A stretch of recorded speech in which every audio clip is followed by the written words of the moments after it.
최근에 한국과 미국이 방위비 협상을 했는데요. 오늘은 미국이 방위비 협상장에서 문을 박차고 나올 수밖에 없었던 사연에 대해서 알아보도록 하겠습니다. 구독과 좋아요는 영상을 제작하는 데 큰 도움이 됩니다. 꼭 부탁드립니다. 한미 방위비 분담 특별협정에 따르면 2019년 한국 방위비 분담금은 1조 389억 원에 달합니다. 구체적으로 살펴보면 48.2%를 차지하고 있는 인건비는 원화로 5,005억 원으로 미국이 고용한 한국 고용 인건비를 뜻합니다.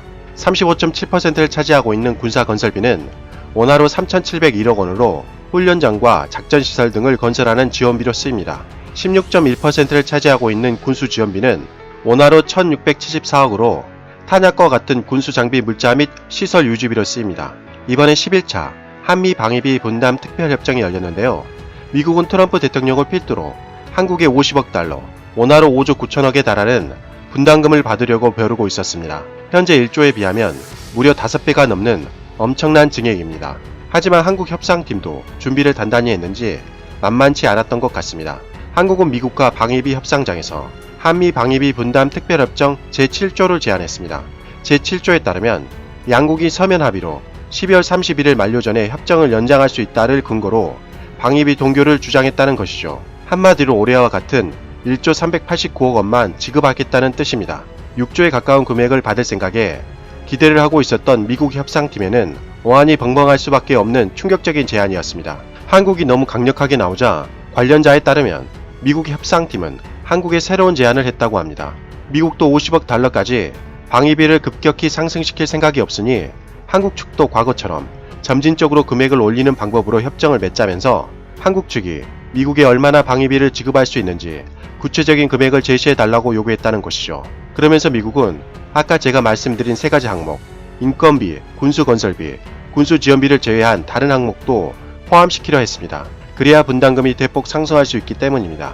하지만 한국 협상팀은 미국의 제안에도 흔들리지 않고 기존 한미 방위비 분담 특별협정을 깨고 새로운 항목을 첨가하는 방식으로는 증액이 불가하다면서 우선 1년을 동결하고 다음에 다시 협상을 하자고 주장했다고 전해집니다. 결국 한국이 너무 강력하게 나오자 미국 협상팀은 90분 만에 협상장을 나올 수밖에 없었다고 합니다. 이에 대해 제임스 드하트 방위비 협상 대표는 협상 결렬 성명에서 우리는 조정할 준비까지 하고 왔는데 한국 협상팀은 우리의 공평한 분담 요구에 부응하지 못했다고 불만을 토로하더니 인천국제공항을 통해 미국으로 돌아갔습니다.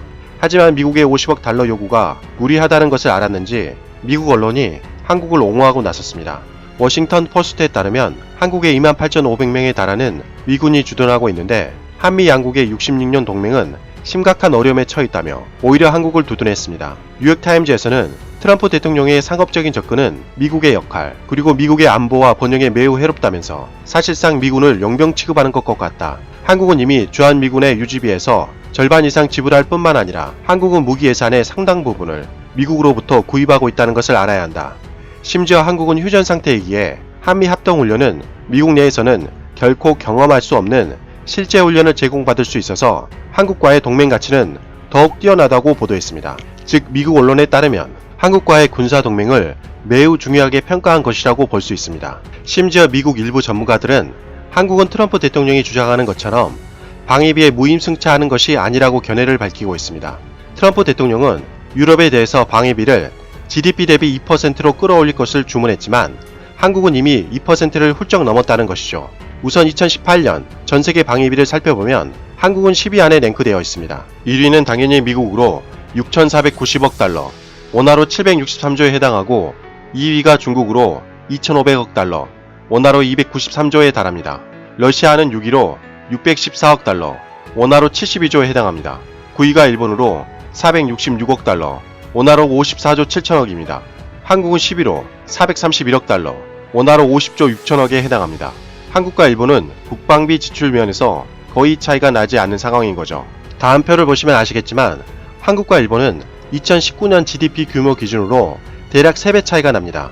일본이 국방비를 얼마나 지불하지 않고 있는지 드러나는 대목입니다. 이것을 정확히 살펴보기 위해서 GDP 규모 대비 세계 각국이 얼마나 지출하고 있는지 확인해 보도록 하겠습니다. 2018년 기준으로 보면 미국은 GDP 대비 3.2%로 국방비를 지출하고 있습니다. 중국은 1.9% 지출, 프랑스는 2.3% 지출, 독일은 1.2% 지출에 해당합니다. 특히 일본은 국방비 지출이 매우 적은 편인데요. 살펴보시면 2018년 기준 0.9%에 불과합니다. 그에 반해 한국은 2018년 기준 무려 2.6%나 되죠. 사실상 일본은 방위비가 터무니없을 정도로 낮은 상황입니다. 일본이 무임승차를 하고 있다는 말이 괜히 나온 것이 아닙니다. 그러므로 이러한 한국에 대한 미국의 압박은 사실상 2018년 기준 GDP 대비 국방비를 1.2%를 지출하고 있는 독일과 GDP 대비 국방비를 0.9% 지출하고 있는 일본을 압박하기 위한 포석이라는 견해가 힘을 얻고 있습니다. 독일은 2019년 기준 미군 숫자가 35,232명이고 일본은 55,327명입니다.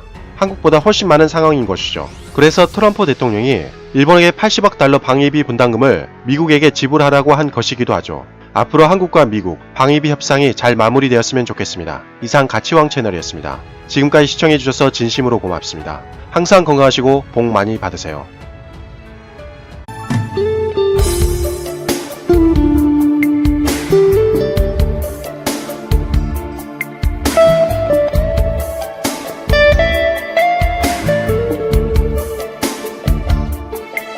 thank you